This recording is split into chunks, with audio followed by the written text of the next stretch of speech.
إن الحمد لله نحمده ونستعينه من يهده الله فلا مضل له ومن يضلله فلا هادي له وأشهد أن لا إله إلا الله وحده لا شريك له وأشهد أن محمدا عبده ورسوله أما بعد இஸ்லாமிய பார்வையில் ஆண் வைத்தியர் ஒருவர் பெண்களுக்கு வைத்தியம் செய்வது, பெண் வைத்தியர் ஒருவர் ஆண்களுக்கு வைத்தியம் செய்வது ஆகுமானதா என்று அடுத்து ஒரு கேள்வி தொடுக்கப்பட்டுள்ளது.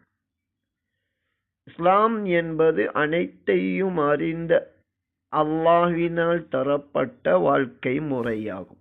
நடைமுறையிலே பின்பற்றுவதற்கு பொருத்தமான வழிகாட்டல்தான் இஸ்லாம் என்பதாகும். நோயுற்ற ஒருவருக்கு வைத்தியம் செய்யும் போது இஸ்லாமிய சட்டங்களை பேணுகின்ற அதே நேரம் எதிர்பாலாரை தொடுவதென்பது பார்ப்பதென்பது தடுக்கப்பட்ட நிலையில்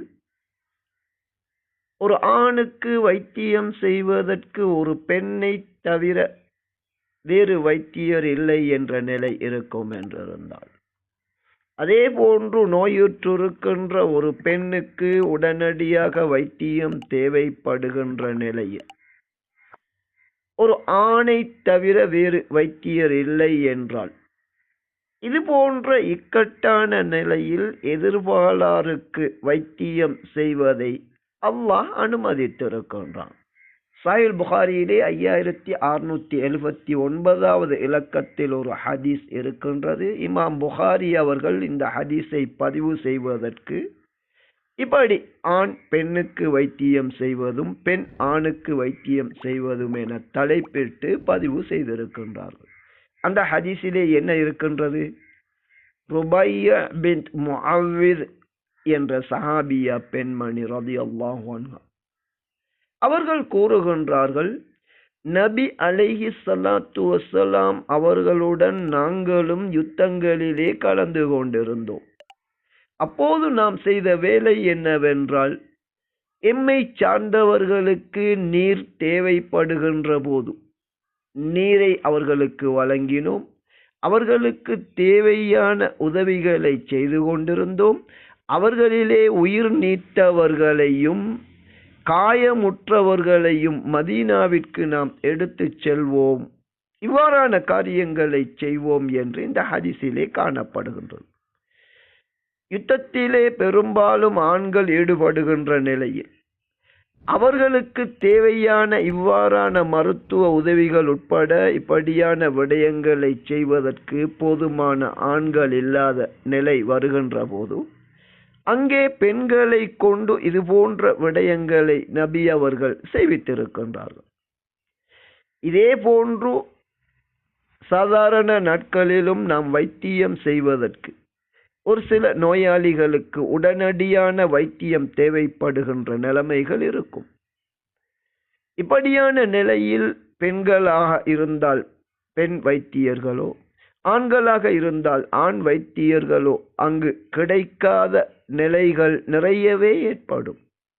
இது போன்ற இக்கட்டான நிலையில் நோயுற்றிருக்கின்ற அவர்களுக்கு வைத்தியம் உடனடியாக தேவையானது என்பதை கருத்தில் கொண்டு இப்படியான இக்கட்டான நிலையில் எதிர்பாலாருக்கு வைத்தியம் செய்வதை இஸ்லாம் அனுமதிக்கின்றது. ஒரு விடயத்தை இந்த காலத்திலே நாம் மறந்துவிடக் கூடாது. பண்புகளை வளர்க்க வேண்டிய மனித சமூகம் இன்று பண்புகளால் மிருகங்களாக மாறிய நிலையை நாம் பார்க்கின்றோம். மரணித்த பெண்களுடன் கூட இச்சையோடு அவர்களை நோக்குகின்ற விபச்சாரம் அதிகரித்துவிட்ட இறுதி காலங்களின் அடையாளம் வெளிப்பட்ட காலத்தில் நாம் வாழுகின்றோம்.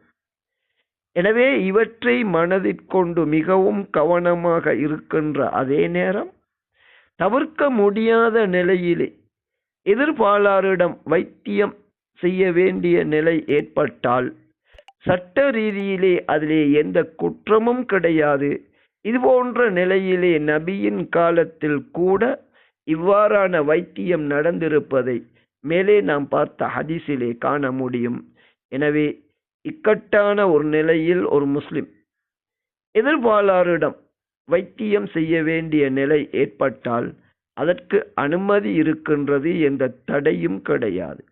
அதே நேரம் கெட்டவர்களிடம் நாம் சிக்கிக் கொள்ளாமல் எங்களுடைய பாதுகாப்பிற்கு ஒரு சவாலாக ஏற்படுகின்ற இது போன்ற நேரங்களில் எதிர்பாலாரிடம் வைத்தியம் செய்ய வேண்டிய தேவை ஏற்பட்டாலும் முடியுமானவரை அதிலே எச்சரிக்கையாகவும் பாதுகாப்பாகவும் நாம் இருப்பதென்பது கட்டாயமானதாகும்.